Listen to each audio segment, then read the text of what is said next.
Huge day for history today in Trussville. Going to take you all along for the ride a little bit for this vlog. First, we're going to be at the Trussville Literary Club talking about my new book, The Model City. The Cahaba Homestead Heritage Foundation has some big news coming out today. We'll let you in on that in a little bit. And then 2 presentations to the new Leadership Trussville class number 4. First, they'll be coming by Heritage Hall, checking out the Trussville Historical Museum.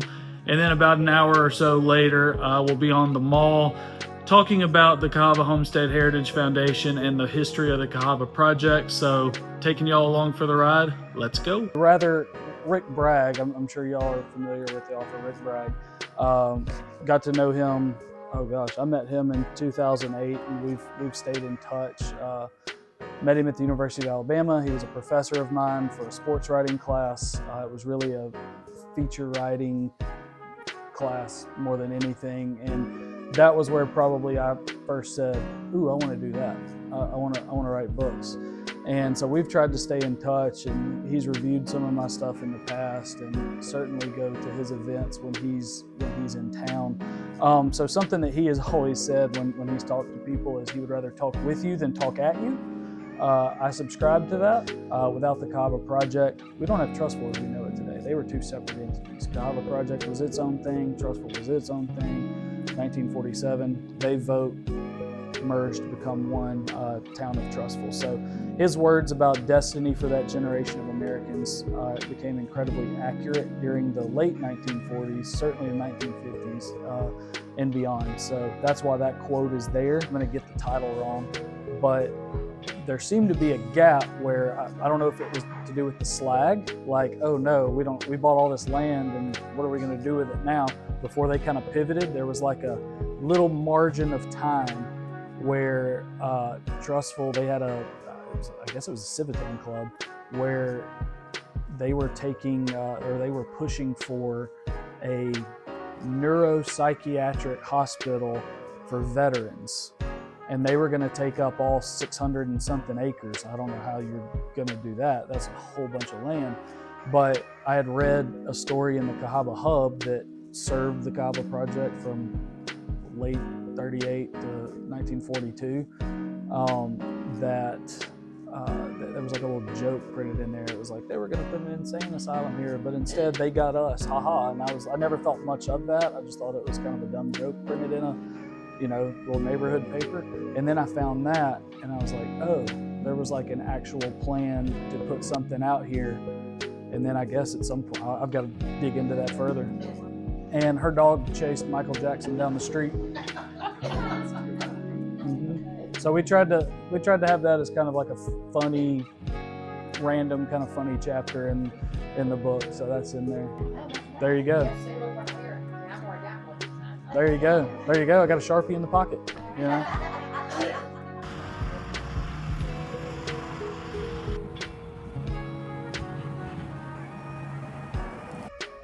I don't think that people in Trussville maybe realize the gem we have here in the historic area of Trussville. I can tell you that people who come to visit from Montgomery, from all over the state that come to Trussville are just amazed by what they find once they get here.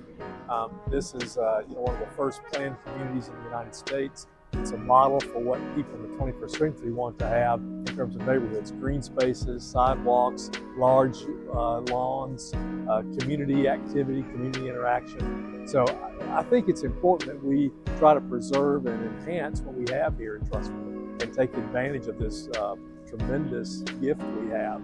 And the Cahaba Homestead Heritage Foundation has done a great job in promoting that message, which promotes Trussville, which benefits all of us. And last year we were able to get some funding for them through the Historical Commission. And once again this year we got another $100,000 for them to use as they see fit. And it's a dynamic situation. The needs change, the fluids change, the desires change. But the point is, I think we're giving them the support they need financially to do things to bring more awareness to this fantastic area and gift that we have here in our city. Got everybody? All right. How are y'all? Having a good day? All right. My name's Gary Lloyd. I'm on the Trussville Historical Board, Trussville Historical Society. This is the Trussville Historical Museum through these doors. Not sure how many of y'all have been here. Anybody? I know Diane's been here. All right, good. It's a good group. Just a brief intro about the building, then I'm going to let y'all just have free reign while you've got time. This building was built 1938, 1939. Originally served as the cooperative store for the Cahaba Project. This wall behind you that you just passed through after meeting with ACTA used to not be there. You can see all the way through to the back. Where y'all came in over here on the outside, there used to be a gas pump station out here as well. So this was the place you get your dry goods, you get your furniture from the government, you got everything here. So this is pretty much the what I would consider the most historic remaining public building in Trussville, not counting that school right there.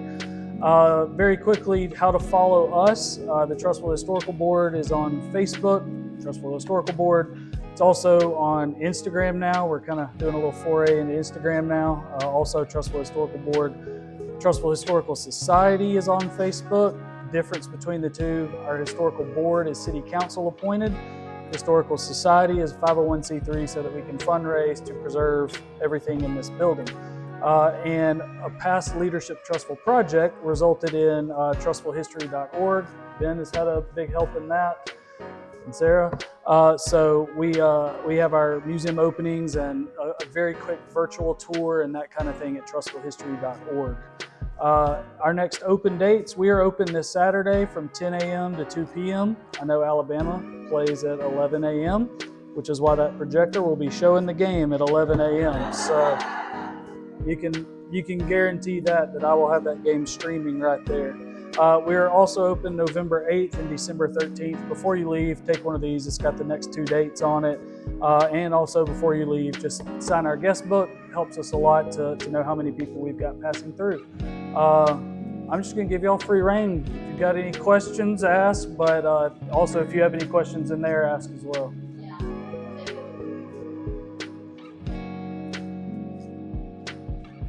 Yeah.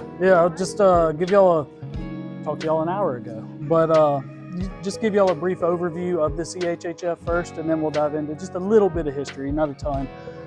So the CHHF, see, I don't say it either, was formed in 2021, early 2021. We saw a need to really kind of promote, perpetuate what we've got here in the Cahaba Project, and truly just educate people on what this place is. I told y'all a little bit about it in there, but this is a one-of-a-kind resettlement administration project in the entire country.